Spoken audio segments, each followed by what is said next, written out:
Fala, meus queridos, vamos trabalhar, hein?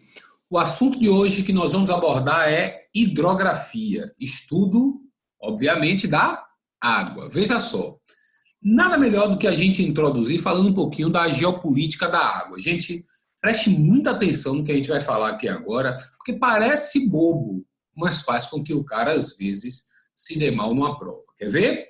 Vamos lá. Quando você fala de planeta Terra, recebe o nome Terra, mas você sabe muito bem que 2/3 do planeta é formado por água. Então, a maior parte do nosso planeta Terra é formado por água. Desses 2/3 de água, a maior parte é doce ou é salgada, Bart? Salgada. 97,5% da água é água salgada. Aí o cara fala: Ah, Bart, agora eu entendo o porquê de eu já ter escutado falar que existe uma escassez de água doce. Porque o 2,5% de água doce não é suficiente para abastecer a população do planeta, de mais de 7 bilhões de habitantes. Falso. Não só é suficiente, como também o quê? Sobra. Se ligue nisso. Não só é suficiente, como sobra. Vamos lá. Bart, desses 2,5%, a esmagadora maioria, você vê aí na imagem, a esmagadora maioria, geleiras e calotas polares. Ô Bart, se a maioria desses 2,5%, cerca de 2%, é geleira e calota polar, só sobra 0,5% de água de fácil acesso. Ah, se só sobra 0,5%, agora sim, Bart, eu estou entendendo por que tem escassez de água no mundo. Gente, esse 0,5% é suficiente e ainda o quê? Sobra. Pô, Bart, então qual é o grande problema, na verdade? O grande problema é a distribuição dessa água. Mas a gente fala sobre isso daqui a alguns instantes. Gente, de todas as atividades econômicas que existem no mundo, qual é a que mais utiliza água? É a agricultura. Bart, de forma geral, percentual geral, a agricultura corresponde a 70% de toda a água utilizada no mundo, 20% é a indústria, 10% o uso doméstico. Mas esse índice não é assim no mundo inteiro, beleza? No caso do Brasil, mais de 80% é agropecuária. Mais de 80% é agropecuária. Ô Bart, no contexto mundial, em qualquer local, em qualquer continente, a agricultura é a atividade que mais consome? Não. No caso da Europa, a atividade que mais consome é a indústria. Lembre-se que a Europa é um continente pequeno e com poucas áreas agrícolas. Pegou aí? Fique ligado. Um continente pequeno com poucas áreas agrícolas. No caso da Europa, a indústria é a atividade que mais consome a água. Olha o Brasil, como nós falamos a você. Se você somar a agricultura com o consumo animal, viu aí? 83% de toda a água consumida no Brasil é da atividade ligada à agropecuária. Lembre-se que o Brasil é um país, o que, Bart? Agroexportador. Beleza? Professor, essa distribuição da água que você falou mais cedo, é importante que eu saiba o quê? Primeiro, Brasil é um dos países do mundo que mais tem água doce. Isso é fato.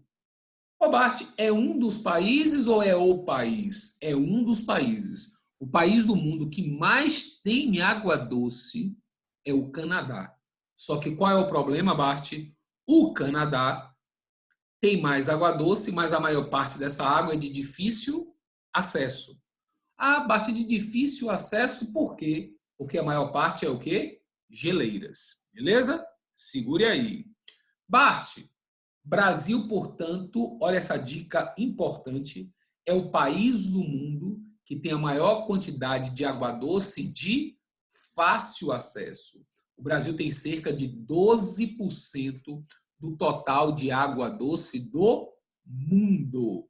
Mas, Bart, Me desculpe, eu estou olhando a imagem aí e estou vendo o Brasil como escassez, mas é uma escassez econômica devido ao uso irracional.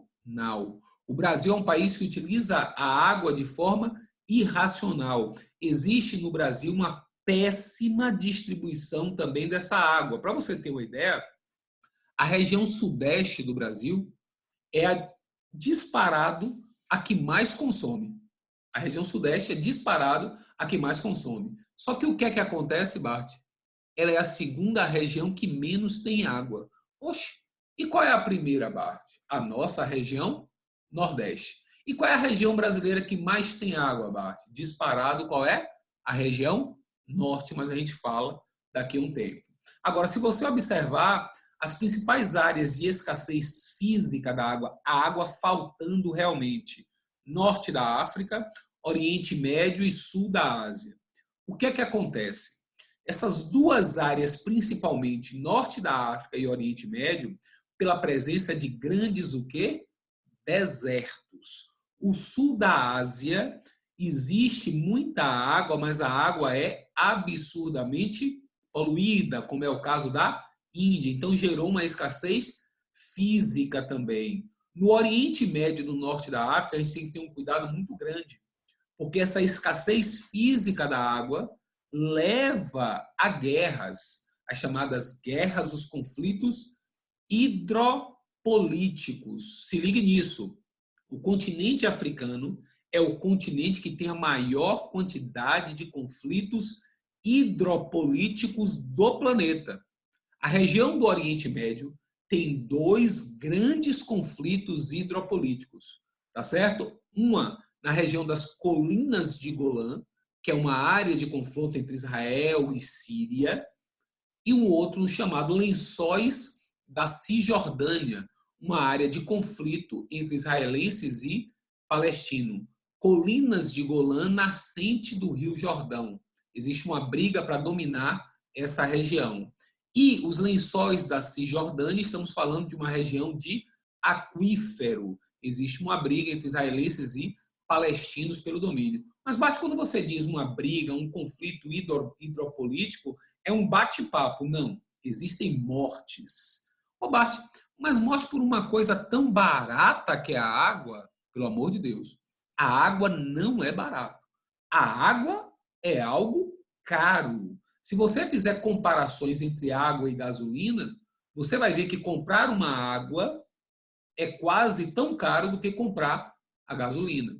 A água é um bem precioso. Segundo a ONU, todo mundo tem direito e tem que ter acesso à água, mas não é o que acontece. Morre mais gente de sede do que de fome no mundo. Tá certo? Mas, Bart, vamos seguindo. Aqui no caso do Brasil, como nós comentamos com vocês, olha os percentuais aí, ó. O Nordeste é a região que menos tem, tá vendo?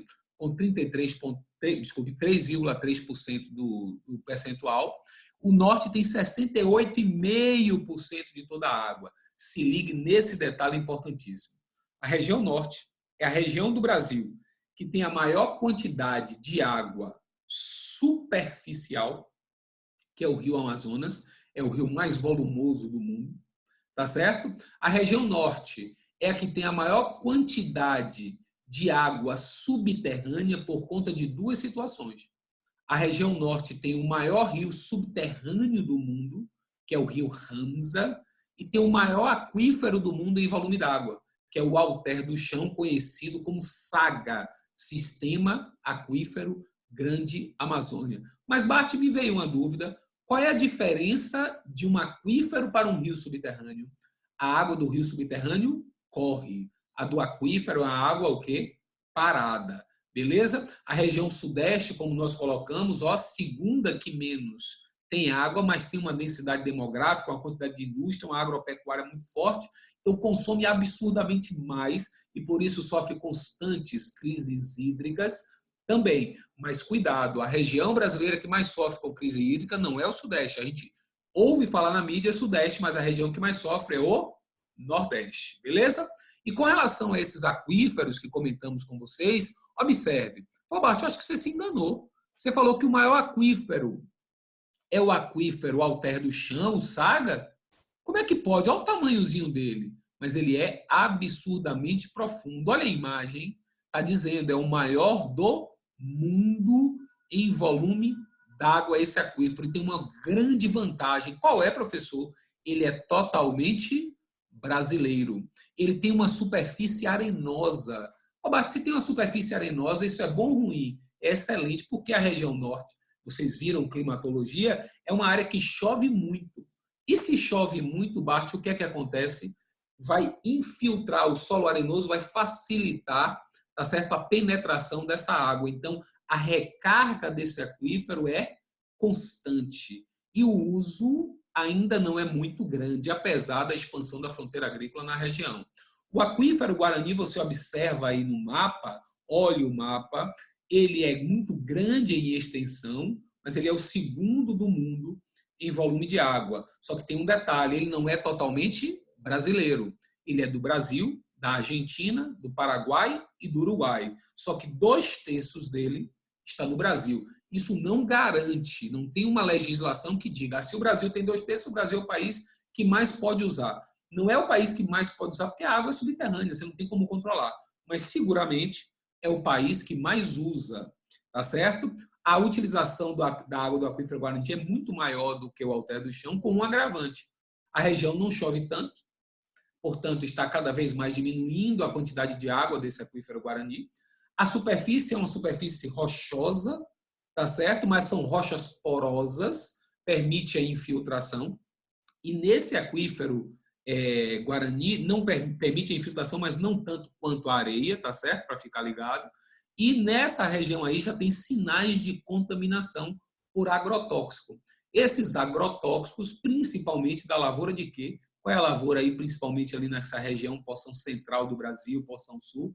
A lavoura de soja, beleza? E para a gente ter uma situação do que nós comentamos aí com vocês, ó, hoje são 700 milhões de pessoas passando fome, segundo a ONU, 1 bilhão de pessoas sem a quantidade mínima de água diária, tá certo? E esse valor pode dobrar daqui a 5 anos, tá certo? Então, essa imagem é uma imagem tirada do Sudão, onde as pessoas utilizam esses canudos, que são como se fossem filtros, para poder beber água ali naquela região, tá certo? Então, é algo extremamente doloroso e que a ONU tenta, com todos os esforços, tentar diminuir ou amenizar esse problema da escassez da água.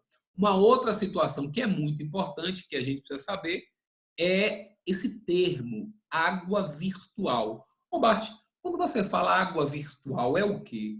É toda a água que a gente utiliza na produção. Você vai fazer uma camisa, utiliza água. Ah, Bart, mas isso não é muita água. Só que a ONU faz um cálculo, se essa camisa é de algodão, eu vou usar nesse cálculo a quantidade de água desde o plantio do algodão, da irrigação do algodão. Então, olha aqui o que a ONU trouxe para a gente. A água virtual, para se fazer uma camisa, são gastos 2.000 litros de água. Para se fazer uma xícara de café, 140 litros de água. Um par de sapato, 8.000 litros. É um alerta que a ONU faz, porque a nossa pegada hídrica, olha esse termo, é muito maior do que a nossa necessidade. Tá certo? Se o Brasil é um país agroexportador, o Brasil é um país que tem muita água, mas também desperdiça muita água e utiliza absurdamente a água virtual, tá certo? A água virtual. Temos que nos precaver. Como é que a ONU chama isso? Essa quantidade de água que a gente utiliza, Bart, de uma forma desnecessária, pegada hídrica. Gente, a ONU, olha um dado importante até para uma redação. A ONU diz que o mínimo de água, mínimo necessário, são 60 litros de água por dia por pessoa. Para você tomar banho, você lavar prato, lavar mão, dar descarga, 60 litros de água por dia por pessoa. A média do brasileiro, 180 litros. A média do canadense, 600 litros de água por dia por pessoa. Às vezes a gente não tem essa noção, fala, pô, isso é impossível, 180 litros. A depender do vaso sanitário que você tenha, ele pode gastar de 8 a 40 litros a cada descarga. Então, a gente utiliza essa água de uma forma muito ruim, tá certo? E, além de tudo, a gente tem essa questão da irracionalidade, né? A gente polui muito a água. Além de utilizar de forma irracional, a gente polui demais a água. O oceano mais poluído do mundo é o Oceano Pacífico, tá certo? Esse Oceano Pacífico hoje tem grande poluição junto com o Atlântico. Por quê, Bart? Por causa principalmente do fluxo de petróleo, né? Durante muito tempo foi o Oceano Atlântico o bastante poluído, mas hoje, em virtude da aceleração da economia da China, faz com que o Oceano Pacífico também tenha uma poluição muito grande. Observe que as áreas costeiras, tá ok? Tem uma poluição chamada de poluição moderada, e essa área lilás aqui são poluições severas. Observe aqui o nordeste dos Estados Unidos, observe aqui aquela região do Mediterrâneo, são áreas de muita poluição. Também poluímos as águas continentais, como os rios, tá certo? Os agentes poluidores, internamente, os esgotos residenciais e industriais, agrotóxicos utilizados na agropecuária, a chuva ácida por conta da poluição do ar, os resíduos de carvão mineral.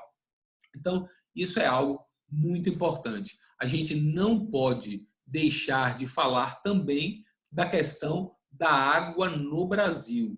Cuidado, quando você escuta falar da grande quantidade de água no Brasil, automaticamente associa a péssima distribuição, associa também a questão do desperdício. E no caso do Brasil, muito importante a gente saber dessa crise hídrica. A crise hídrica que afeta principalmente a região sudeste do Brasil, junto com a região nordeste. No caso do Nordeste, o clima semiárido contribui para essas constantes crises hídricas.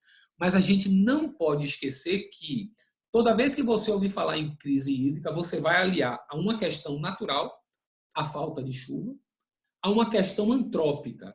E quais questões antrópicas estão envolvidas aí? Primeiro, uma falha na gestão pública, né, na utilização dos reservatórios, a melhoria desses reservatórios. Lembre da reserva Cantareira, que é a mesma desde os anos 60 para abastecer a região metropolitana de São Paulo. Obviamente que a região metropolitana de São Paulo, de 60 para cá, ela cresceu absurdamente o número de pessoas e a quantidade do uso de água. Então, existe uma falha na gestão pública, tá certo? O desmatamento também contribui para a diminuição de chuvas no Sudeste. Peraí, Bart, tem nada a ver. Que loucura é essa? E vou te dizer, é o desmatamento da Amazônia. Porque grande parte da chuva do Sudeste não é oriunda de ventos úmidos vindos do Oceano Atlântico. É oriunda da evapotranspiração provocada pela floresta equatorial amazônica. E a partir do momento que você desmata, você diminui o fluxo dos chamados, o que foi muito falado ano passado e retrasado, dos chamados rios voadores. Pegou? Beleza? Continuaremos no próximo vídeo.